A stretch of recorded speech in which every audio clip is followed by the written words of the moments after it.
Hey everyone, we are now officially halfway through our course.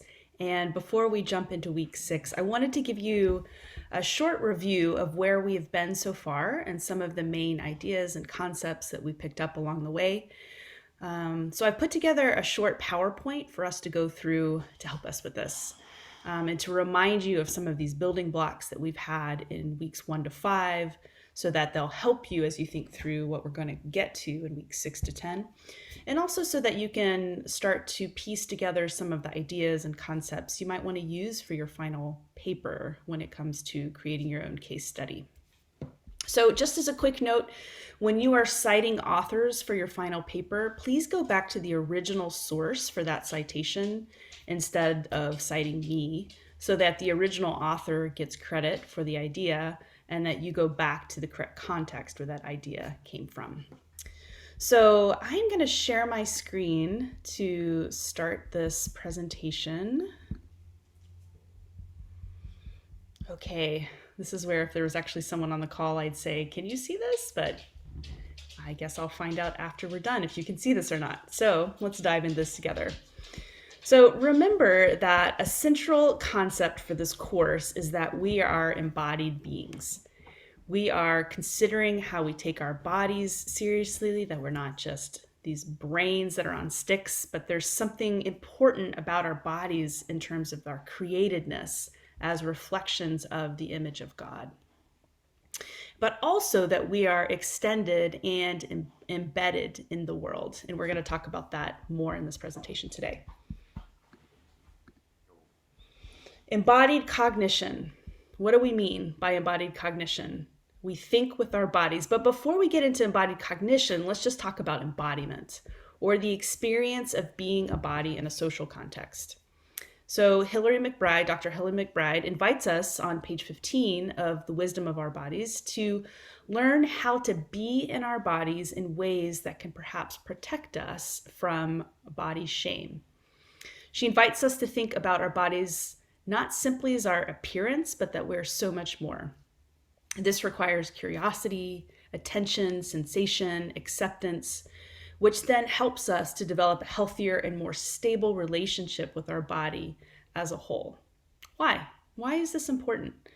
Well, she would suggest because our bodies have this amazing ability to learn. And so being in our bodies fully gives us access to the wisdom that our bodies hold. Being in our body allows us to know ourselves more fully, to know God more fully, and to experience ourselves as the good and sacred body that God has given us. So, in this section, consider the following questions. What practices help you to listen to your body with more compassion? Or how does an embodied view of ourselves change the way we live and think about being the church? So, one of the big takeaways from Dr. McBride's book for me is that our bodies were created and have been taking care of us, even when I didn't recognize or realize it and taking it for granted. But Dr. McBride invites us to a different way to respond to our bodies with love and care and attention and gratitude for what our bodies have done for us. Remember, God calls the creation of man and women in Genesis, woman in Genesis, not just good, like all the other created things in Genesis, but very good. Very good. So I want you to recall what you learned from McBride's book in the practices that helped you listen to your body with more compassion. Also, we spoke about recognizing our biases for body hierarchy. That is a particular body type or skin color, hair color, able-bodiedness, whatever is considered better than another. And that we need to interrogate these biases. Where did these come from? I have been encouraging you all along to pay attention to and interrogate your assumptions about God, how God has created you to be in your mind, others to be, and how you're supposed to steward or manage your body. But these are some of the things that we're paying attention to. Because, of course, John Green says that what you do with your attention is, in the end, what you do with your life. We also have been learning how to have compassion with our bodies when it has responded in order to protect us. So if we've had particular traumas come our way, our body might respond with various states of fight, flight, freeze, or shutdown to disassociate from perhaps these things that are traumatic for us. And these things helped us in the past defend against some of these impossible circumstances. Though these defenses were perhaps needed at the time, we also have new invitations when we are not in that space of danger any longer to engage in post-traumatic growth through gaining social support, perhaps going to therapy to think through the trauma, setting boundaries, and approaching our bodies and other bodies in new and more healthy ways. Interesting, a woman last quarter in one of the live chats, she explained that she had experienced a serious accident. I think it was a car accident that had caused, and that's not Hillary McBride, although that was her story too. But this particular accident for this woman, for this Fuller student, caused her to be in a wheelchair and unable to walk. And her comment was that it's easy to take your body for granted when you have never experienced catastrophic physical pain or trauma. For her, the mind and the body can never be separated. She recognizes how tied together they are because she's had to recognize it. That is, lived experiences of trauma or coming close to death in our bodies help us to live life in a different way. I believe she said, or perhaps it was someone else in the group that said, you can't unsee what you've seen after you've been that close to catastrophic trauma. So then the question becomes, how can we care for traumatized bodies? How can we recognize the kinds of traumas that people have gone through, how to respond to them as pastors, as lay people in the church, how to recognize their core goodness? Honestly, church might be the worst place to do that right now. So what might we need to rethink in terms of our gatherings, our spaces, our physical spaces, our teaching, and our prayer to consider traumatized bodies and God's hope for them? So in a separate video, I'm going to do a summary of our trauma sections. So I'm going to pause this part right now, or this video would be way too long. So then we move from embodiment to embodied cognition. This recognition that we are not just a person with ideas, that cognition is not just in my head, but we are intricately connected between our bodily processes, our emotions that are felt in our body, and how we bring that forth through language and through the consciousness in our thinking. So said another way, and perhaps more simply, we think with our bodies. In decades past, it was assumed that the true operating system, if you think about like a computer, true operating system of our human bodies was our brain. So the brain was like the software, it was taking in all the information and processing it, and that the body was really just this hardware that was carrying around the brain. But now we know differently, that our bodies take in information in particular ways that shapes the way we think. Dr. Strawn used the example that I believe in one of his talks, that if an elephant had a human brain, it would still have a very unique brain that is different than, say, my own brain. Why is that? Well, because the way that the elephant with the human brain, go with me here, the way the elephant takes in information with its body and the way I would take in information with my body would be different. So he gives the example, how would Amy, and how would an elephant think about playing basketball? Well, the elephant would use a trunk and not hands to think about how to play basketball. I would think about using my hands and jumping with my two legs to play basketball, because that's how my body thinks about it. So our bodies think based on how we take in information through our bodies. And this goes also, if we extend this to think about various gender, racial, ethnic, cultural bodies, that our bodies cause us to take and see the world in a particular way. And if you sort of turn that around, that means that others with other bodies are taking in information in different ways than we are. So how do we recognize that in our relationships? So If you can see the slide. I chose this particular picture. I believe it's taken in Indonesia. It's these four young boys who are just living life to the fullest. I loved this picture and the movement and the color but just the joy of it all. So for me, it was a life-giving depiction of living into our bodies and into the goodness of the created order without shame and without fear. This image of playing in the created world and responding with delight to it, it's just a beautiful image, and I perhaps something I think I'd like to craft into prayer for myself, and perhaps you will as well. Okay, so then let's go on to the next slide. Extended cognition. So what is extended? Extended is we think with our bodies and other things. So what is, like, practically what this means? We've done this in our class this quarter. Some of you in your small groups have co-created thinking and ideas and practices together. Or in your journal posts, you've done the same, or maybe meeting for a live chat. We get to co-create things together as we extend our minds and our thoughts towards one another. So it's not just one person downloading information to another, but it's an invitation to be reciprocally relating to one another. Our minds are extending towards one another through conversation, through dialogue.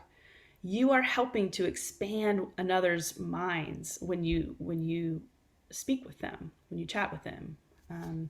Now, this is where Drs. Strawn and Dr. Brown provocatively claim that you can't be a Christian by yourself. Now, that they would say that you can have a form of spirituality, but it's not going to be as deep or as robust as it would be as if you were engaged with other believers. Because when you're engaged with other believers, your mind is literally being expanded, extended as you do. So yes, our Christian faith is personal, but they argue that it's not meant to be private, that it's not even biblical. You will know God by our love, right? That there's a way in which this is displayed. Now, we had a great question at one of our live chats. Someone asked, I'm much more of an introvert, and sometimes I just like to be alone with my thoughts and my prayers to God. So is that okay? Or are you saying that we kind of need to have people around in order for us to develop and grow in our discipleship and in our formation? And I would say, yes, it's okay to be alone, to be in solitude and silence. Henry Nouwen says that silence is the royal road to spiritual formation. So the idea that even when we're silent in our prayers, interestingly enough, we are still connected to probably someone who taught us how to pray at some point in time, or perhaps to someone who gave you a book that is a prayer book, or you're recalling a time where you were in a retreat with this prayer. You're often still connected in ways with people, even if you are alone. So yes, it's certainly fine to be alone individually, praying, reflecting, journaling, and that's not the robustness of what it means to follow Jesus, according to these authors. Now, you could argue that monks and nuns in various orders, they spend long stretches of time by themselves. They're in silence and solitude. They're not with other people. But even then, their lives are ordered by a community who has taken vows together and holds one another to those vows, to live into these vows. So again, the authors would argue, and I would agree, that our spirituality is personal, but it's not private.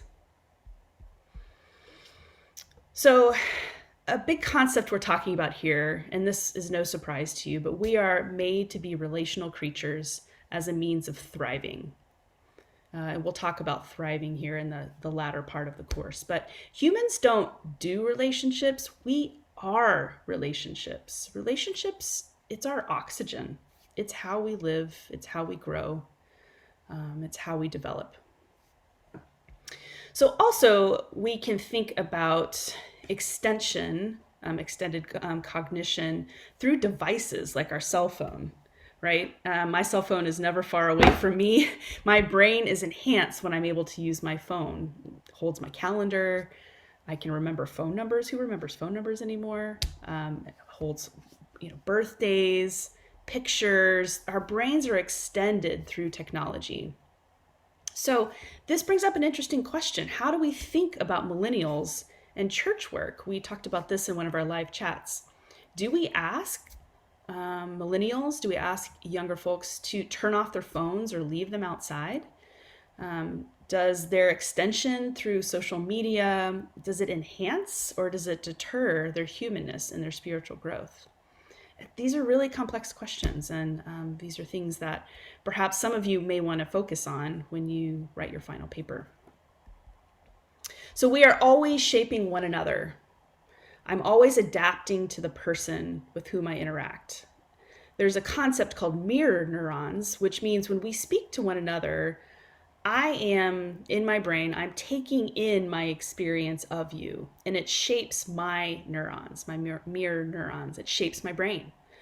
So, for instance, if I have an interaction with someone from Fuller and it's shaming, I tend to get small, and it will shape the way how I lead other conversations. It will shape how I go out in the world, because I have been changed by that interaction. However, if I have a conversation and I'm honored as a leader at Fuller, it will shape my neurological connections, which is just fascinating. And it shapes this internal narrative that is being formed in my head about what kind of leader I am and how I present myself. So in every interaction we have, we're shaping others and being shaped by others. So our fourth slide here is embedded cognition.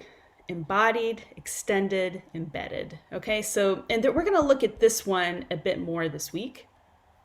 But yes, we are embodied, we're relational, but we're also embedded in systems of relationships. So in the future, you're going to read an author called Friedman, and he's going to be reminding us that we are human beings developed in contexts.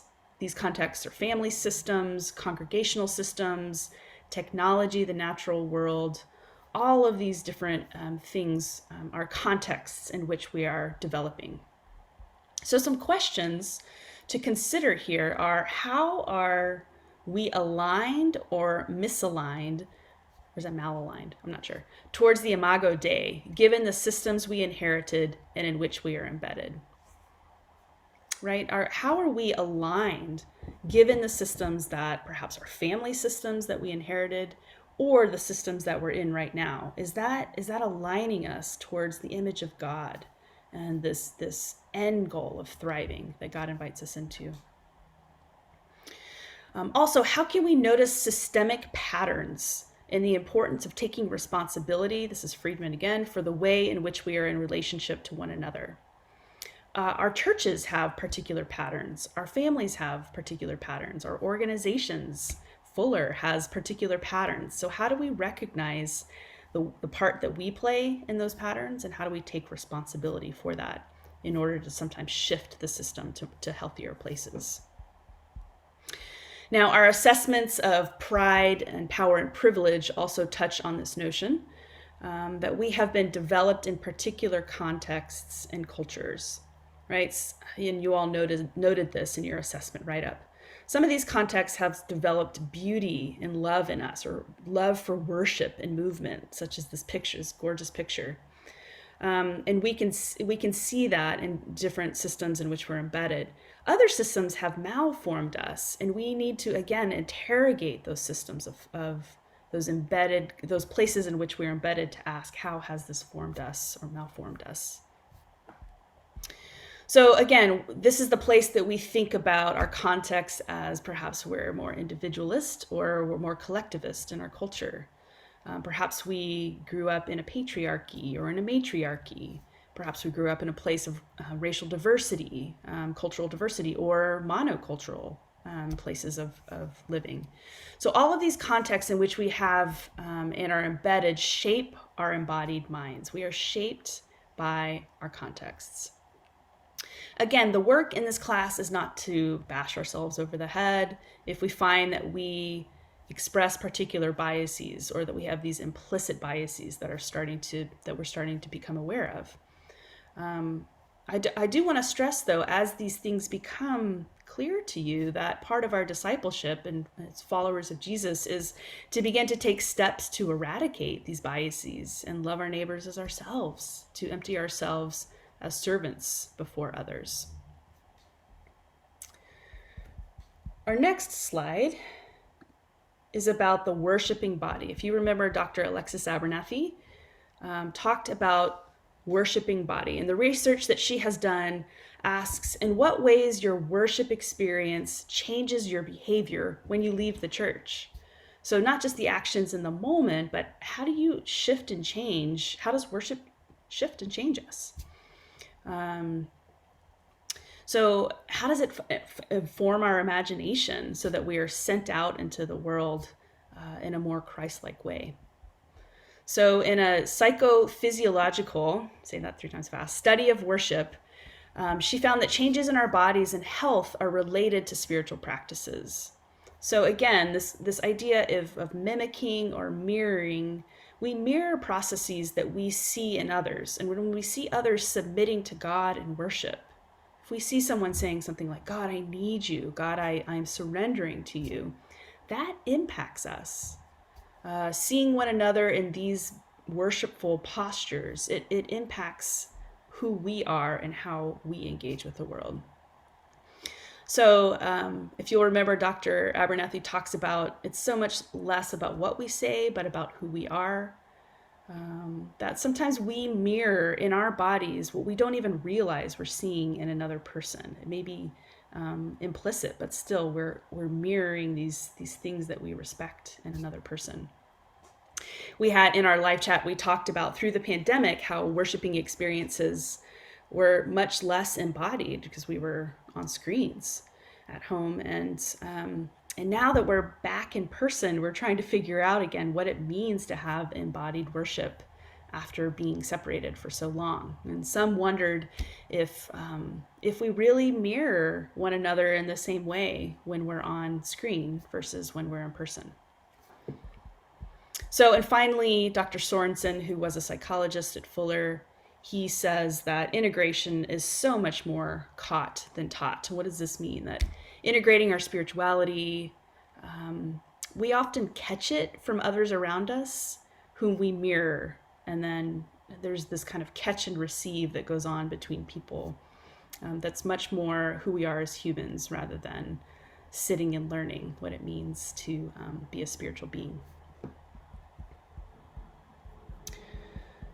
Our final piece here, so as we come to the end of this first half review, I just want to remind you that all of these ideas are connected to the sustaining practices of the quarter. We live busy lives, so it is an act of defiance. I think I've said this before. It's an act of defiance to stop and practice these sustaining practices. My hope is that each of these practices, the ones you have done, and I've also listed ones that you'll do in the next few weeks, will help you to stay rooted, sustained, grounded in all of these concepts and ideas that we've been talking about in this course. And as you know, the more we practice and we repeat and we repeat and we repeat some more, the more these practices become present and embedded in our everyday lives. So that's all for now. And I hope that this has helped you a little bit with our first half of the quarter. Take care.